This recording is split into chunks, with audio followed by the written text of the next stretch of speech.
A millionaire meets a street boy and has his life transformed. While trying to help the boy, he discovers that his mother is someone from his past. The encounter awakens old conflicts and is used by a rival to ruin him. Amid scandals and challenges, he must prove that he has truly changed. From the 70th floor of the Celestial Tower, Gabriel Montgomery surveyed New York City with the same calculating gaze that had built him an empire.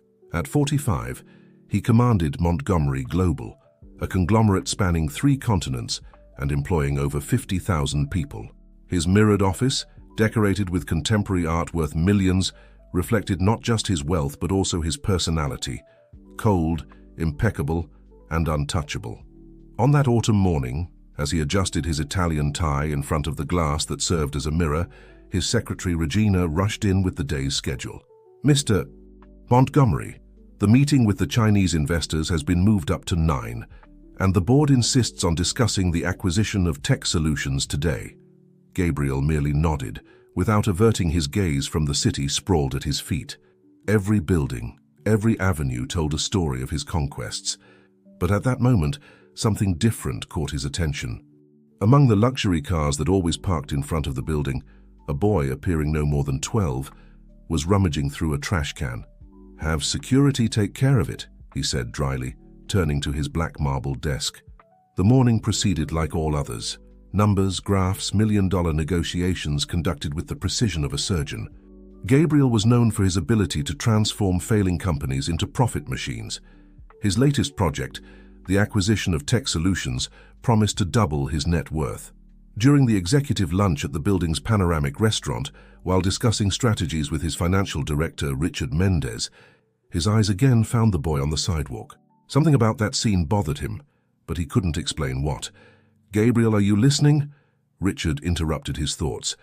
"The Chinese are willing to put up 40% of the capital needed for the acquisition." "Increase it to 50%, he replied automatically, forcing himself to return his attention to the business. "And I want guarantees that we'll maintain controlling interest." In the afternoon, during a video conference with London, thoughts of the boy returned. It was irritating how that small figure managed to penetrate his well-protected mind. Gabriel had built emotional walls over 2 decades, transforming himself into a money-making machine. Feelings were luxuries he couldn't afford to indulge in. His success story was well known in business circles. Middle-class son who, through determination and sharp intelligence, made his first million at 25. What few knew were the personal sacrifices behind this rise. Discarded relationships, forgotten friendships, all in the name of success.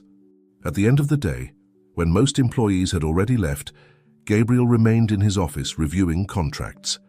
The sun was setting on the horizon, painting the sky in orange hues that reflected off the glass of the skyscrapers. That's when Regina entered again. "Mr.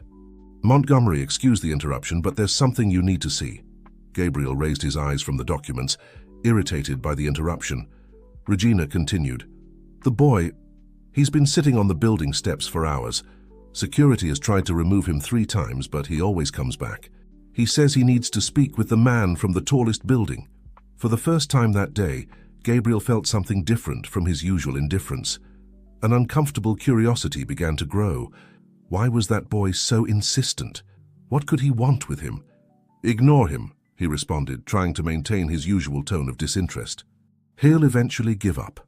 But when Regina left, Gabriel found himself again at the window, observing the small, solitary figure on the steps. The boy was huddled, hugging his knees, with a determination that reminded him of his own youth. His eyes, even at a distance, seemed to carry a weight that Gabriel recognized. That night, as he entered his armored Mercedes, Gabriel did something he never did. He ordered the driver to slow down as they passed the steps. The boy was still there, and their gazes met for a brief moment. It was enough for Gabriel to realize that this encounter would change his life in ways he couldn't yet imagine. In his penthouse apartment, as he savored his 30-year-old whiskey, Gabriel couldn't shake the image of those eyes. There was something familiar in them, something that stirred long-buried memories.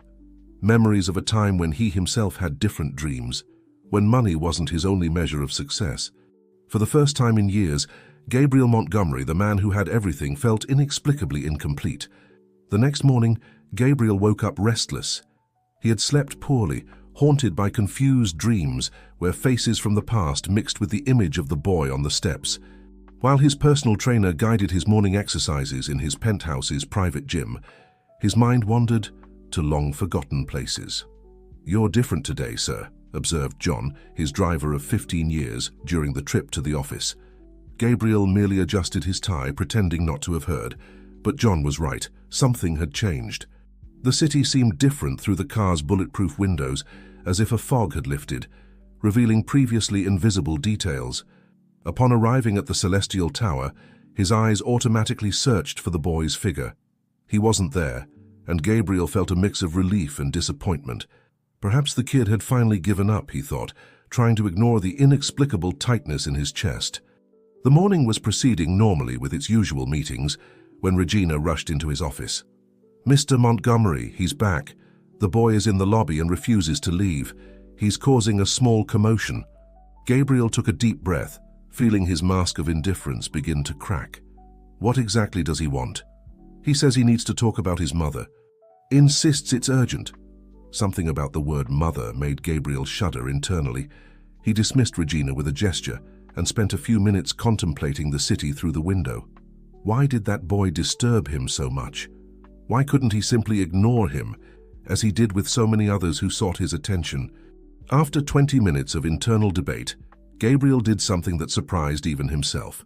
He went down to the lobby.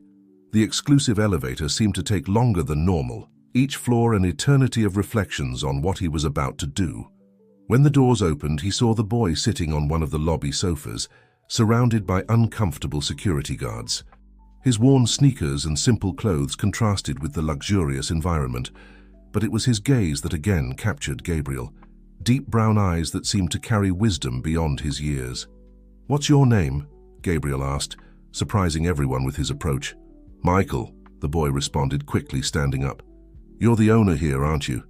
"I really need your help." There was something in the boy's voice, a mix of desperation and hope, that touched some forgotten chord in Gabriel's heart. "Let's talk in my office," he said, to the astonishment of the security guards and employees present. In the elevator, Gabriel observed Michael through the reflection in the mirrors. The boy looked at everything with a mixture of admiration and apprehension, his restless hands betraying his nervousness.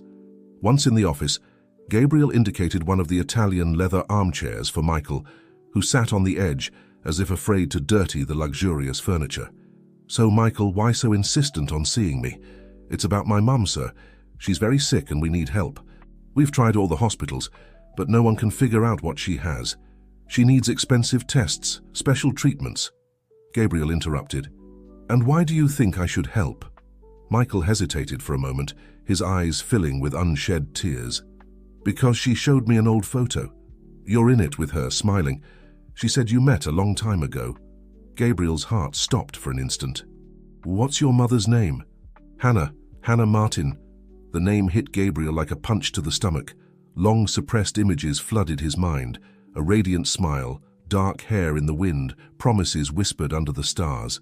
Hannah had been his first and only true love, before ambition had consumed him completely. "Where is she now?" he asked, his voice betraying an emotion he hadn't shown in years. "At our home in Queens. She can't work anymore, barely gets out of bed." Gabriel stood up abruptly, startling Michael. He walked to the window, his hands trembling slightly. Hannah sick, Hannah needing help. Hannah, whom he had abandoned 20 years ago to pursue his dreams of wealth. "Regina," he called over the intercom, "cancel all my appointments for the day." Turning to Michael, who was watching him with a mixture of hope and fear, Gabriel said, "Take me to her." As he grabbed his jacket and followed Michael to the elevator, Gabriel felt he was about to open a door he had locked long ago. A door that guarded not just memories, but also truths about himself that he had chosen to forget. The contrast between the luxurious Mercedes and the simple streets of Queens couldn't have been greater. Gabriel observed through the windows the modest houses, small businesses, people walking hurriedly on uneven sidewalks. Michael, sitting beside him in the back seat, indicated the way with a mixture of pride and embarrassment. "It's that blue house," the boy pointed to a simple but well-maintained construction with a small garden in front. Gabriel felt his heart quicken. 20 years had passed since the last time he had seen Hannah, and now he was about to meet her again in circumstances he never imagined. As he got out of the car, he noticed the curious glances of the neighbors. It wasn't every day that an armored Mercedes parked on that street. Michael ran ahead, opening the small iron gate. "Mom," he called, "I brought someone to see you." Gabriel hesitated for a moment before crossing the garden. Red roses grew in well-tended flower beds. Hannah had always loved roses. This small detail made his stomach churn with guilt and nostalgia. The front door opened, and a woman appeared, leaning on a cane. Even debilitated, Hannah maintained the same beauty Gabriel remembered. Her dark hair now had some silver strands, and her face, though more mature, retained that sweet expression that had enchanted him 2 decades ago. However, her eyes, once so full of life, now showed fatigue and surprise. "Gabriel," her voice came out as a whisper. "What are you doing here?" "Mom, I brought him," Michael explained excitedly. "He can help us." Hannah's face hardened. "Michael, go inside and do your homework." When the boy tried to protest, she was firm. "Now." Reluctantly, the boy went inside, leaving the 2 adults alone on the porch. The silence that followed was as heavy as lead.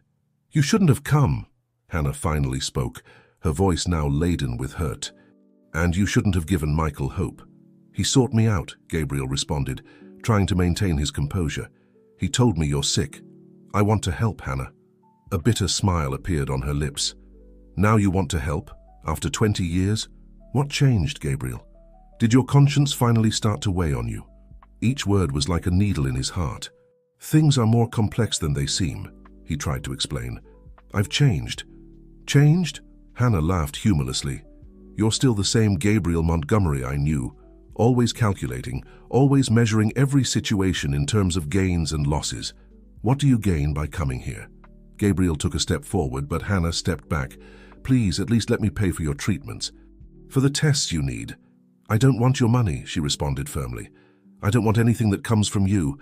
I built my life alone after you left, and I'll continue that way." "And Michael?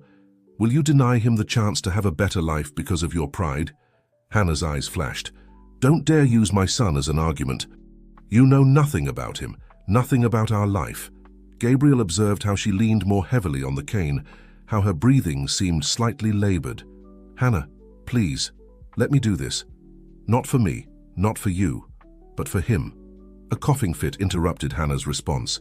She bent over, and Gabriel instinctively moved forward to support her. For a moment their bodies touched, and it was as if 2 decades had evaporated. The same soft perfume, the same electricity in the contact. "Mom?" Michael's worried voice came from inside the house. Hannah quickly composed herself, moving away from Gabriel. "I'm fine, sweetheart." Then, turning to Gabriel, she spoke in a low voice. "Go away.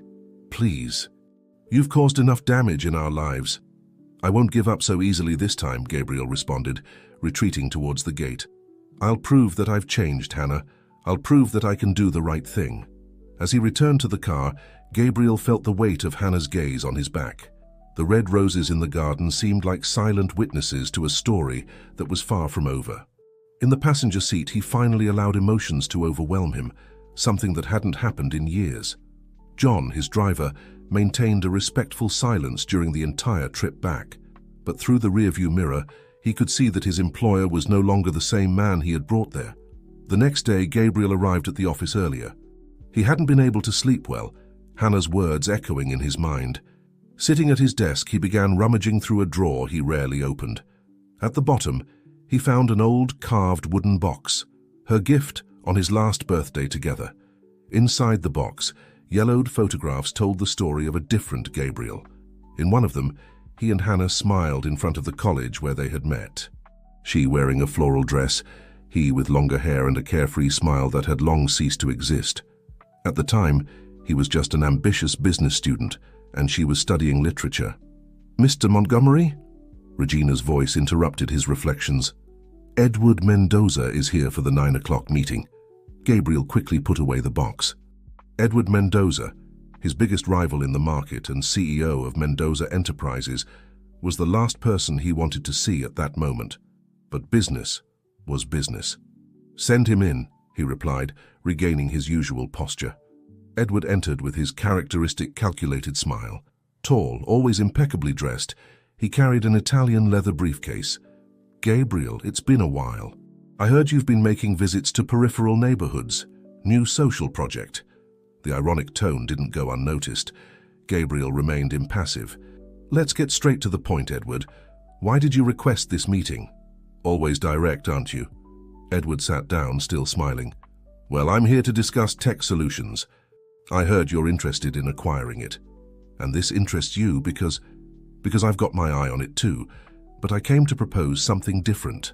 A partnership." Gabriel studied his rival carefully. Edward never proposed partnerships without ulterior motives. "Go on." "Together we could not only buy tech solutions but revolutionize the market. Your management expertise, my international contacts, we'd be unbeatable." As Edward spoke, Gabriel's cell phone vibrated. A message from an unknown number. "Mr. Montgomery, this is Michael. My mum got worse this morning." Gabriel felt his heart tighten, but maintained a neutral expression. Edward continued his discourse on synergy and market opportunities.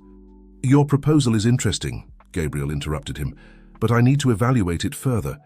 Can we resume this conversation next week?" Edward seemed surprised by the sudden change.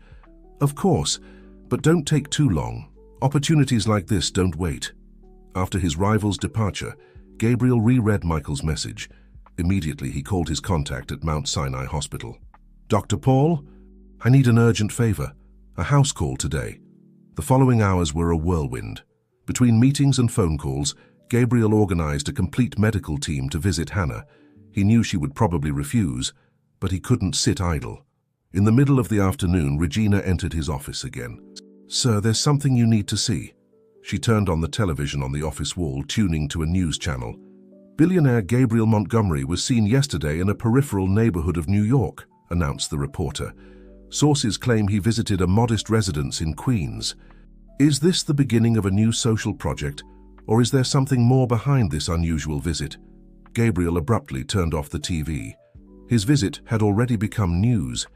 He knew well how the corporate world worked. Soon the speculations, rumors, and conspiracy theories would begin. His phone rang.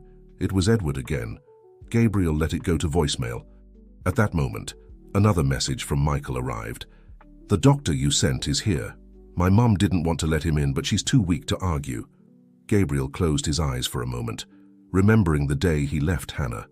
It was a rainy day, and she was crying, begging him not to choose ambition over their love. "You'll regret it," she had said. "One day you'll realize that all this money is worth nothing." Now, 2 decades later, her words seemed prophetic. He had built an empire, but at what cost? Grabbing his jacket, Gabriel made a decision.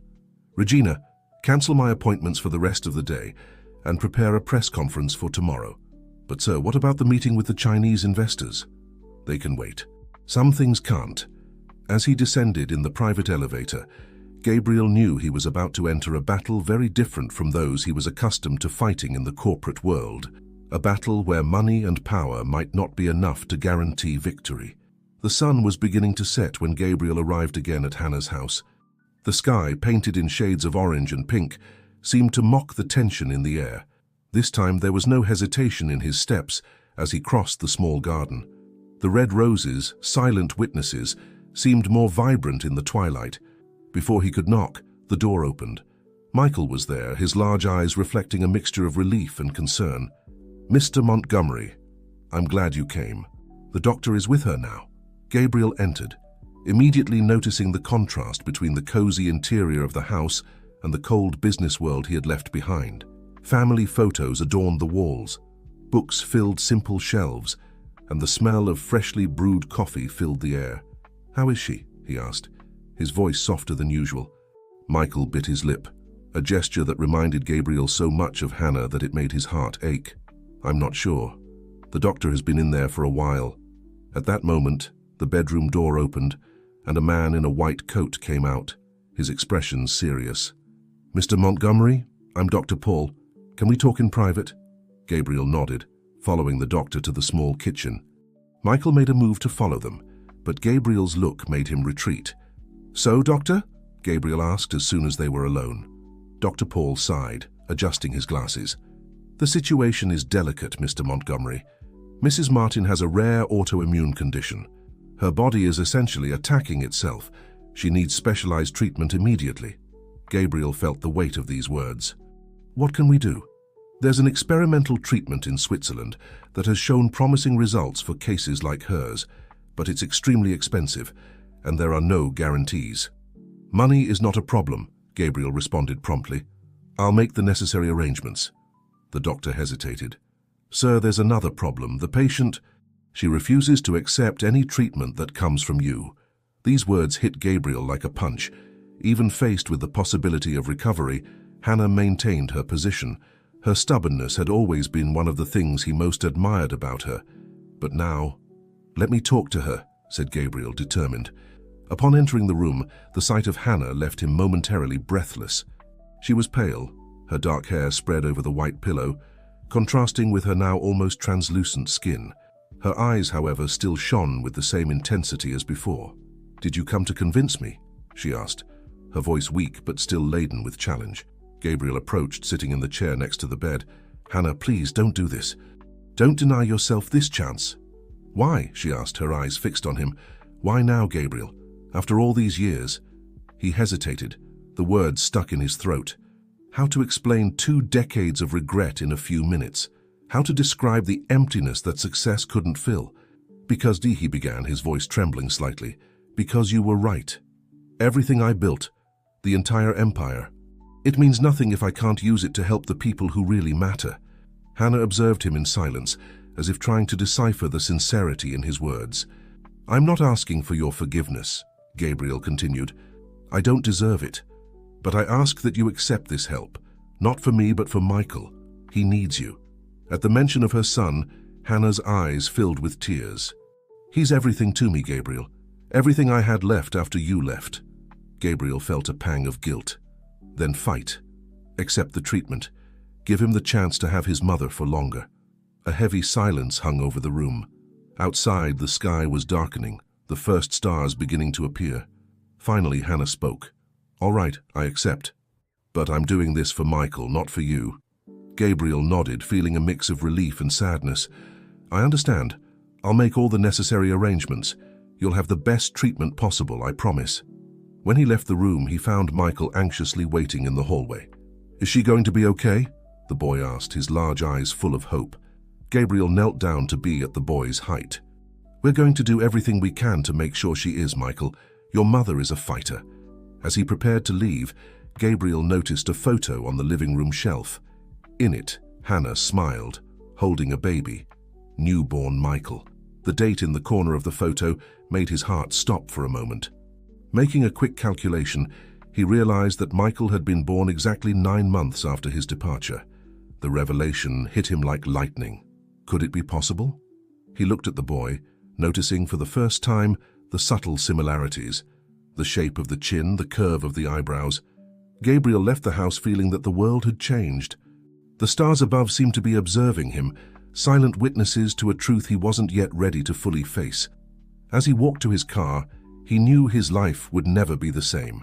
The day dawned with the buzz of media. The news of Gabriel Montgomery's visit to a peripheral neighborhood had spread like wildfire.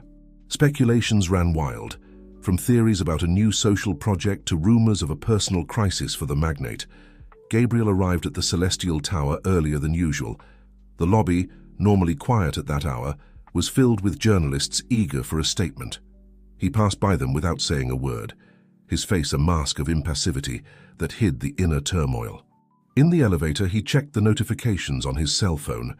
Dozens of missed calls from investors, business partners, and of course, from Edward Mendoza. His rival's message was short and direct. We need to talk. Urgent. As he entered his office, he found Regina already at her post, with a stack of newspapers and reports on his desk. Good morning, Mr. Montgomery. The situation is complicated. Gabriel nodded, picking up the first newspaper from the pile. The headline screamed, "The Hidden Heart of the Business Shark?"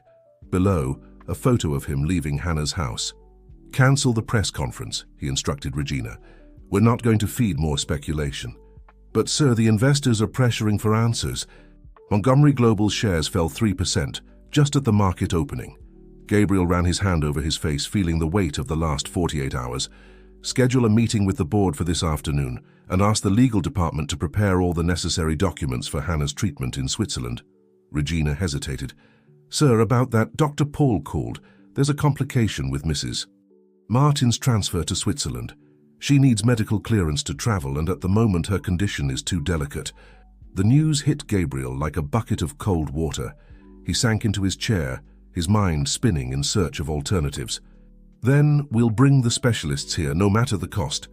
At that moment, the office door opened abruptly. Edward Mendoza entered, ignoring Regina's protests. Gabriel, what the hell is going on? Edward demanded, his usually composed face now contorted with frustration. Our deal with Tech Solutions is hanging by a thread.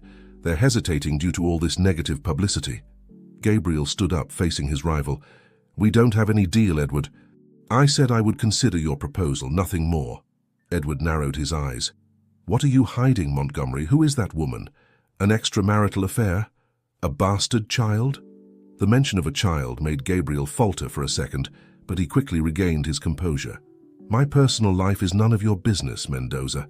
Now, if you'll excuse me, I have a company to run. Edward didn't move. You're playing with fire, Gabriel. This story, whatever it is, can destroy everything you've built. Think carefully before you continue down this path. After Edward's stormy exit, Gabriel found himself alone with his thoughts. His rival's words echoed in his mind, mixing with the images of Hannah, Michael, and the photo he had seen the night before. His phone rang. It was Michael. Mr. Montgomery. My mum, she got worse during the night. The doctors are here again. Gabriel felt the world spin. On one side, his corporate empire threatened to crumble. On the other, Hannah's life, and possibly his son's, hung by a thread. For the first time in years, Gabriel Montgomery, the man who always had a plan, found himself completely lost. Looking out the window of his office at the city sprawled below, Gabriel made a decision. Regina, he called, prepare the helicopter. I'm leaving. But sir, what about the meeting with the board? Gabriel grabbed his jacket, heading for the door. Tell them a family emergency came up. As the elevator descended, Gabriel reflected on how in just a few days his priorities had been completely reorganized. The man who had once abandoned everything for ambition was now about to risk everything for something he couldn't even fully define. On the helipad, the strong wind messed up his always impeccable hair. As he climbed into the aircraft, Gabriel cast a last look at the Celestial Tower, symbol of everything he had achieved. For the first time, that view didn't bring him the usual feeling of pride and power. The helicopter took off, leaving behind the corporate world and taking Gabriel towards an uncertain future, but strangely more meaningful than any million-dollar negotiation he had ever made. The helicopter landed in an improvised field near Queens, attracting curious looks from residents. Gabriel jumped out of the aircraft with a determination he hadn't felt in years. As he walked hurriedly through the familiar streets, he noticed how the neighborhood seemed different in daylight, more alive, more real. Arriving at Hannah's house, he found the door ajar. The sound of muffled voices came from inside. He hesitated for a moment before entering, feeling the weight of the responsibility he had assumed. Inside, the scene was one of contained tension. Doctors talked in low voices in the hallway, while Michael sat on the living room sofa, his eyes red from crying. Upon seeing Gabriel, the boy jumped up. Mr. Montgomery, I'm glad you came. Mom, Gabriel put his hand on the boy's shoulder, feeling a connection that went beyond simple compassion. Calm down, Michael. Tell me what happened. Before Michael could answer, Dr. Paul emerged from Hannah's room. His expression was grave. Mr. Montgomery, can we talk in private? Gabriel nodded, following the doctor to the kitchen. The aroma of old coffee hung in the air, reminding him of how many difficult hours this family had already faced. Mrs. Martin's condition is critical, Dr. Paul began. The treatment we discussed yesterday. We can't wait any longer. She needs immediate intervention. Gabriel felt the weight of these words. What can we do? There's a specialized clinic in Manhattan that could start the treatment today, but the doctor hesitated. The cost is astronomical, and there are no guarantees. Money is not a problem, Gabriel responded firmly. Make the necessary arrangements. I'll use my contacts to expedite everything. As Dr. Paul left to make the calls, Gabriel returned to the living room. Michael looked at him with a mixture of hope and fear. It was then that Gabriel noticed for the first time how much the boy resembled him at the same age. The same determined eyes, the same stubborn chin. "Michael," Gabriel began, sitting next to the boy, "I need to ask you something important. Your mother. Did she ever talk about your father?" The boy lowered his eyes, nervously fidgeting with his hands. She always said my father was a good man who had to leave. That one day I would understand." Gabriel felt his heart tighten. The possibility he had been avoiding facing since the night before now seemed undeniable. "Michael, I think I might be your father." The silence that followed was deafening. Michael looked at Gabriel, his eyes wide with shock and confusion. "But how? Why?" Before Gabriel could elaborate, a scream came from Hannah's room. They both ran, finding her awake but visibly agitated. "Gabriel," she called, her voice weak. "Is it really you?" He approached the bed, taking her hand in his. "Yes, Hannah, I'm here." She looked from Gabriel to Michael, then back to Gabriel. Tears began to stream down her face. "I should have told you. I should have told both of you." "Shh. Don't strain yourself." Gabriel tried to calm her. "We're going to take care of you now. We'll have time to talk about everything later." At that moment, Dr. Paul rushed in. "The ambulance is here. We need to go now." The next few minutes were a blur of activity.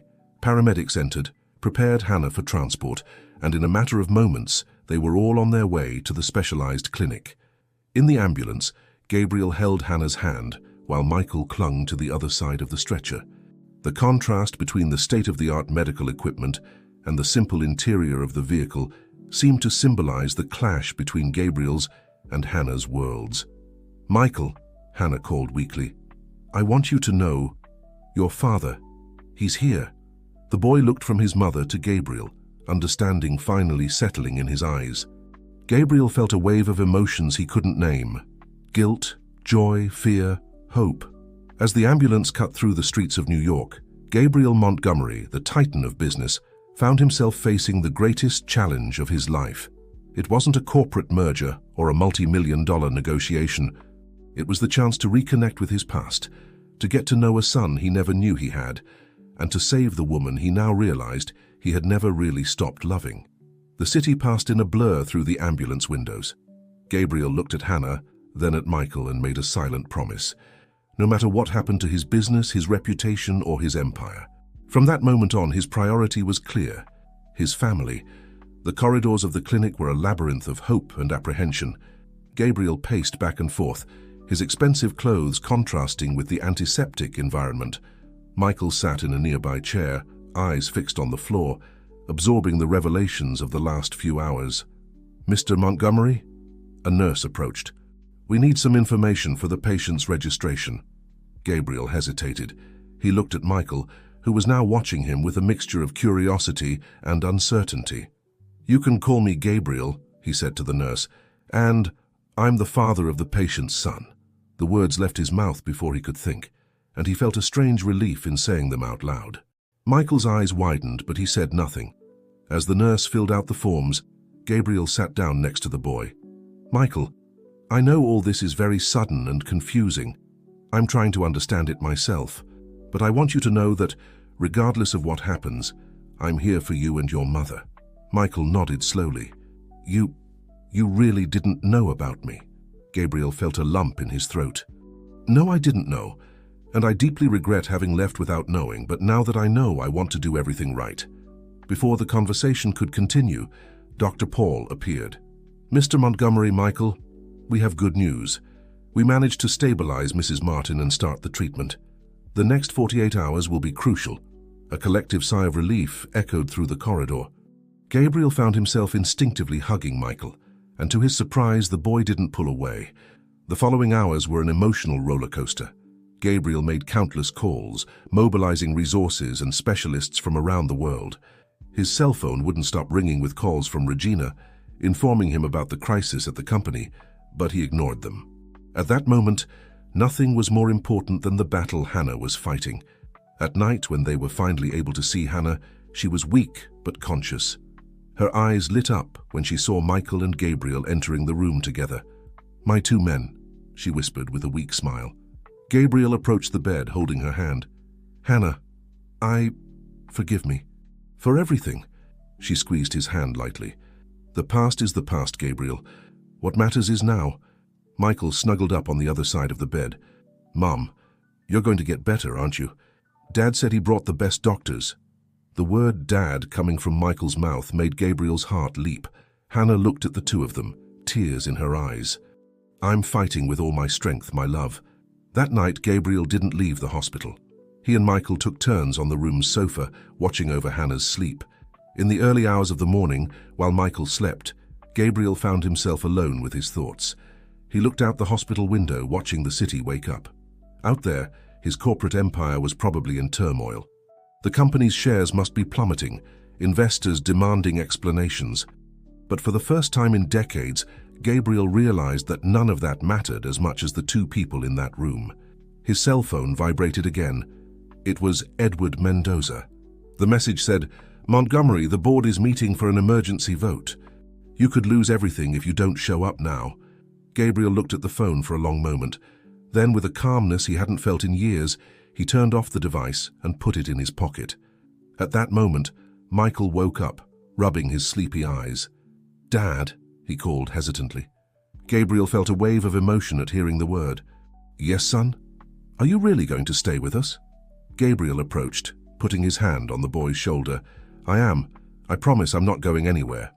As the sun rose over New York, illuminating the hospital room, Gabriel Montgomery, the man who had once traded love for ambition, made a choice. He chose the family he had just rediscovered. He chose the love he had never really forgotten. He chose to be the father Michael deserved and the partner Hannah had always wanted. The empire he had built might crumble, but there, in that hospital room, Gabriel was building something much more valuable, a second chance. The days that followed were a mixture of hope and challenges. Hannah's treatment showed promising signs, but the recovery would be long and arduous.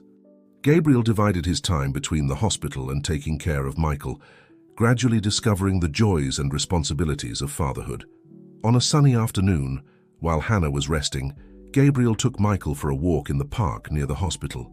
The boy, initially shy, was starting to open up. "Dad," Michael began, still testing the word, "what's going to happen to your company? I saw on TV that they're talking a lot about you." Gabriel sighed, carefully choosing his words. "The truth, Michael, is that a lot of things are going to change. But what matters is that we're together now." As they walked, Gabriel noticed the looks and whispers from people who recognized him. His story had become the talk of the town, a real-life soap opera that captured the public's imagination. Back at the hospital, they found Hannah awake and more animated. "You two look like you've been up to something," she teased, her face still pale but with a sparkle in her eyes. Gabriel smiled, sitting next to her. "Just getting to know our son better." The moment was interrupted by Regina's arrival, who entered the room with a worried expression. "Mr. Montgomery, excuse the intrusion, but it's urgent. The board voted. They decided to temporarily remove you from the presidency." A heavy silence fell over the room. Hannah held Gabriel's hand while Michael looked from one adult to the other, confused. Gabriel took a deep breath. "I understand. And Edward Mendoza's proposal?" "He assumed interim control of the company," Regina replied, avoiding her boss's gaze. Gabriel nodded slowly. "Thank you, Regina. Please prepare a statement for the press. Say that I respect the board's decision and that at the moment my priority is my family." After Regina's departure, Hannah looked at Gabriel with concern. "Gabriel, you can't lose everything because of us." He smiled, caressing her face. "Hannah, I already lost what was truly important once. I won't make the same mistake twice." In the days that followed, Gabriel immersed himself in a new routine. He spent mornings at the hospital with Hannah, afternoons helping Michael with homework, and exploring the city with him, discovering a New York he had never really known. A week after being removed from his position, Gabriel received an unexpected visit at the hospital cafe. Edward Mendoza, impeccably dressed as always, sat across from him. "Montgomery," Edward began, his tone surprisingly respectful, "I came for a frank conversation." Gabriel faced him, prepared for another confrontation. "Well, speak. What you're doing. Taking care of your family, giving up everything, and it's inspiring people. Public opinion is changing. Our clients, partners, everyone is questioning the board's decision." Gabriel raised an eyebrow, intrigued. Edward continued. Look, we've always been rivals, but I have to admit, you've achieved what no marketing campaign could. You humanized the company's image. That wasn't the intention, Gabriel responded sincerely. Edward smiled. Exactly why it's working. Look, the board wants you back. With conditions, of course. A restructuring, new social projects, that sort of thing. Gabriel was silent for a moment, reflecting. Finally, he spoke. I appreciate the offer, Edward, but my answer depends on one condition. And what would that be? That the company's first action be to create a foundation to help families in situations like the one I found Hannah and Michael in. I want to use our resources to make a real difference in people's lives. Edward studied him for a moment, then extended his hand. We have a deal. As he shook hands with his former rival, Gabriel felt he was on the threshold of a new chapter in his life. A chapter where business success and family commitment were not mutually exclusive, but complementary. That night, when sharing the news with Hannah and Michael, Gabriel saw something worth more than his entire empire, the pride in his son's eyes and the love in the eyes of the woman he had rediscovered. So you're going to be the big boss again? Michael asked, half joking, half serious. Gabriel smiled, messing up his son's hair. I am, but now, with the right priorities. And with you by my side. Hannah, stronger with each passing day, held Gabriel's hand. I always knew there was goodness in you, Gabriel. You just needed to rediscover it. As night fell over New York, Gabriel Montgomery, the man who had once traded love for power, now understood that his true legacy would not be measured in figures or stocks, but in the love and difference he could make in the world. The following months brought significant changes, not only for Gabriel, Hannah, and Michael, but for the entire structure of Montgomery Global.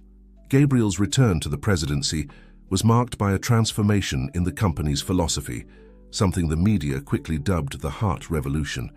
On a sunny spring morning, Gabriel adjusted his tie in front of the mirror. He wasn't the same man from a few months ago. His eyes had a different gleam, warmer. Michael entered the room, still in his pajamas, yawning. Dad, are you really going to give that speech today? Gabriel smiled, turning to his son. I am. It's a big day for all of us. Hannah appeared at the door, leaning on a cane. Her recovery was progressing well, although she still needed care. Are my men ready for the big day? Gabriel approached, giving her a soft kiss. Almost. Just need to convince this young man here to get ready. Michael rolled his eyes, but there was a smile on his lips. Okay. I'm going to change. Hours later, the Montgomery Global Auditorium was packed. Journalists, executives, employees, and even some residents from Queens crowded in to hear Gabriel's speech. On stage, besides him, were Hannah and Michael, symbolizing the company's new face. Ladies and gentlemen, Gabriel began, his voice firm, but with a palpable emotion. Today I'm not here just as the president of Montgomery Global. I'm here as a man who rediscovered the true meaning of success. He paused, looking at Hannah and Michael, who gave him encouraging smiles. For years I measured my worth by the size of my bank account, by the power I wielded in the markets. But I discovered in a way I never imagined that true value lies in the connections we make, in the lives we touch. Gabriel then officially announced the creation of the New Paths Foundation, an ambitious project that aimed not only to offer medical assistance to needy families, but also education and entrepreneurship programs in communities like Queens. This is not just a social responsibility project, he continued. It's a fundamental change in how we do business. From today on, every decision we make will take into account not just profit, but the real impact on people's lives. The audience reacted with enthusiastic applause. Among those present, Gabriel noticed familiar faces from Queens, including some of Hannah's neighbors who had supported them during difficult times. After the speech, while giving interviews and receiving congratulations, Gabriel kept an eye on Michael, who seemed fascinated by all the attention. Hannah, by his side, radiated pride. Mr. Montgomery, a journalist asked, how would you respond to critics who say this change is just a marketing strategy? Gabriel smiled, looking directly at the camera. Invite me again in a year. I don't want you to believe my words now. I want you to see the results, the transformed lives. Then you can judge whether this is marketing or real change. At night, back in the apartment they now shared, Gabriel, Hannah, and Michael celebrated in an intimacy that contrasted with the grand event of the day. "Dad," Michael said, his voice suddenly serious, "do you think people will really believe you've changed?" Gabriel knelt to be at his son's height. "Michael, the truth is that some people will doubt, others will believe. The important thing is that we know the truth, and every day with our actions, we'll show that the change is real." Hannah joined them, embracing both in a hug. "The important thing is that we're together on this journey." Later, when Michael was already in bed, Gabriel and Hannah talked on the balcony, observing the city lights. "You know," Hannah said, her voice soft, "there was a time when I looked at these buildings and felt anger, thinking of everything I had lost. Now I see possibilities, lives we can touch." Gabriel hugged her, feeling a peace he had never experienced in his entire life of material conquests. "Thank you for giving me a second chance, Hannah, for showing me what really matters." As night advanced over New York, Gabriel Montgomery reflected on the incredible journey that had brought him here. From a magnate focused solely on profits to a rediscovered man with a family and a greater purpose. The future was still uncertain, full of challenges. But now he would face them not as a lonely man at the top, but as part of something bigger, something more meaningful. A family, a community, a vision of a world where success and compassion walked hand in hand. 1 year passed since the launch of the New Paths Foundation. The lives of Gabriel, Hannah, and Michael had found a new balance, but the past still had lessons to teach and challenges to present. On a Saturday afternoon, the family was strolling through Queens. The neighborhood already showed visible signs of the changes brought by the foundation's projects: freshly painted facades, revitalized squares, a new community library. "Look, Dad," exclaimed Michael, pointing to a group of children playing soccer on a newly built small field. "Can I go play with them?" Gabriel smiled, nodding. As he watched his son happily join the game, he felt Hannah squeeze his hand. "Who would have thought, huh?" she said, her eyes shining. The powerful Gabriel Montgomery, spending a Saturday in Queens. He laughed softly. "And there's no place I'd rather be." At that moment, a familiar voice caught both their attention. "Hannah? Hannah Martin?" Turning around, they faced a middle-aged woman, elegantly dressed. Hannah gasped in recognition. "Mary! My God, it's been so long." The two women embraced, while Gabriel watched, curious. Hannah made the introductions. "Gabriel, this is Mary Alves. We were best friends in college." "Mary, this is Gabriel Montgomery, my partner," Gabriel completed, extending his hand with a smile. Mary looked from one to the other, her eyes widening in understanding. "Wait, you're that Gabriel, the one who—" She interrupted herself, clearly uncomfortable. Hannah nodded, her expression serene. "Yes, that one. Life takes unexpected turns, doesn't it?" The conversation that followed was a mixture of reminiscences and updates. Mary, now a successful lawyer, was in the neighborhood for pro bono work. As they talked, Gabriel noticed a growing discomfort in Hannah. When Mary said goodbye, promising to keep in touch, Hannah seemed troubled. Gabriel gently embraced her. "Is everything okay?" She sighed deeply. "It's just, seeing Mary brought back a lot of memories, not all good ones." That night, after Michael went to bed, Hannah and Gabriel sat on the balcony of their apartment. The air was heavy with unspoken emotions. "Gabriel," Hannah began hesitantly, "there's something I need to tell you about the past, about why I never sought you out to tell you about Michael." He held her hand, encouraging her to continue. "When you left, I was devastated. Mary and other friends tried to help me, but I isolated myself. Weeks later, I found out I was pregnant." Hannah paused, taking a deep breath. "Mary encouraged me to seek you out, but I was afraid. Afraid that you would reject the baby, afraid that you would ask me to not have it." Gabriel felt a tightness in his chest. "Hannah, I would never—" She gently interrupted him. "I know that now. But at the time, you seemed so determined to conquer the world, so focused on your career. I thought a child would just be an obstacle for you." Tears began to roll down Hannah's face. "So I made the decision to raise Michael alone. It was hard, very hard. There were moments when I almost gave in, almost sought you out. But every time I saw your name in the newspapers, celebrating another business success, I convinced myself that I had made the right choice." Gabriel hugged her tightly, feeling the weight of years of misunderstandings and lost opportunities. "Forgive me," he whispered. Forgive me for being the kind of man who made you feel that way." They remained silent for a long time, the city lights blinking in the distance, silent witnesses to their reconciliation. Finally, Gabriel spoke. "Hannah, we can't change the past, but we can learn from it. I want you to know that from now on, I'll always be here. For you, for Michael, for our family." Hannah smiled through her tears. "I know, and that's why I love you even more now than before." The next morning, Gabriel woke up with a new determination. As they had breakfast, he announced, "I've been thinking, how about we expand the Foundations project? Create a special program for single mothers, offer support, daycare, job opportunities." Hannah looked at him with admiration. "That would be amazing. It would make a huge difference in so many women's lives." Michael, who was listening attentively, added, "I can help too. I can be like an older brother to the kids." Gabriel smiled, messing up his son's hair. "Of course you can, champ. We'll do this together, as a family." As they planned the details of the new project, Gabriel felt a deep gratitude. The universe had given him a second chance, not just to be a father and partner, but to use his power and influence to really make a difference. Gabriel Montgomery's journey of redemption was far from over, but each step brought him closer to the man he always should have been. 5 years passed since that afternoon in Queens. The autumn sun bathed New York with a golden light, reflecting off the windows of the Celestial Tower.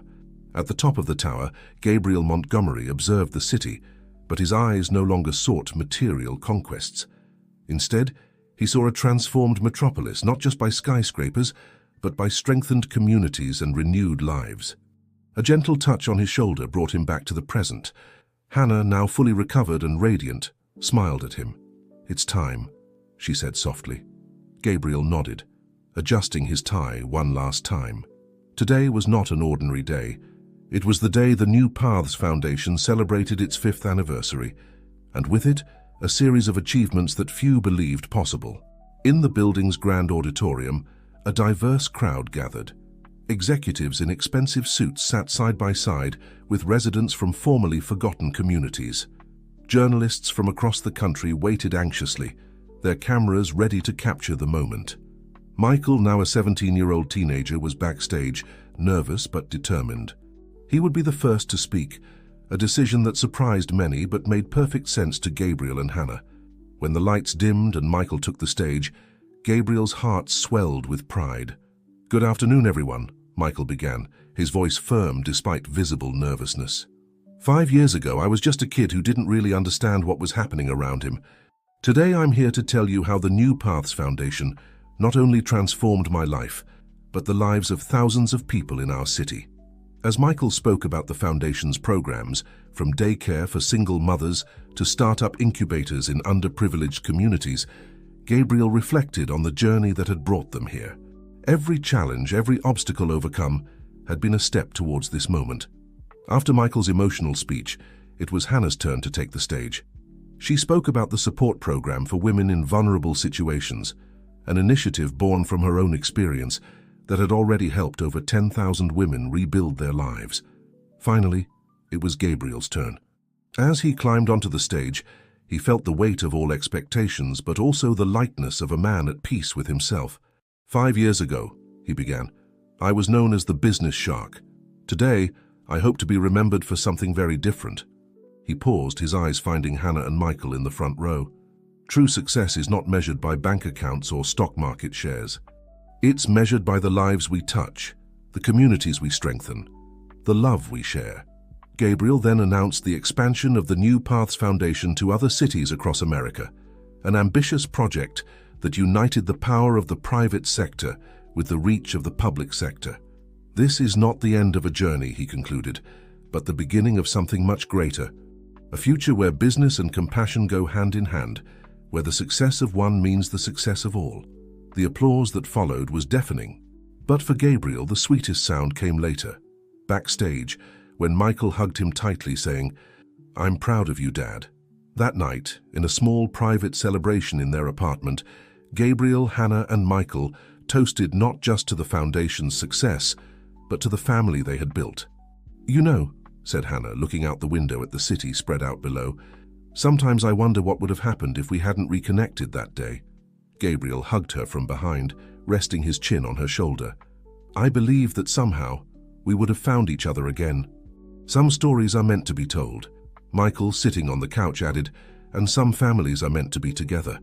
Gabriel smiled at his son, remembering the determined boy who had changed his life. "You're right, son, and our story is far from over." As night fell over New York, Gabriel Montgomery reflected on the incredible journey that had brought him here. From a lonely man at the top of a cold empire, he had transformed into part of something much bigger and more meaningful. The empire he had built was no longer made just of concrete and numbers, but of smiles, renewed hopes, and transformed lives. And at the center of it all was love. Love for his family, love for the community, and love for making a difference. Gabriel knew there was still much work to be done, many lives to be touched. But now he would face each challenge not as a shark, but as a man who had finally understood the true meaning of success and happiness. And so, as the city lights shone like stars around them, Gabriel Montgomery, Hannah, and Michael looked to the future, not with fear or greed, but with hope, love, and the certainty that, together, they could accomplish truly extraordinary things.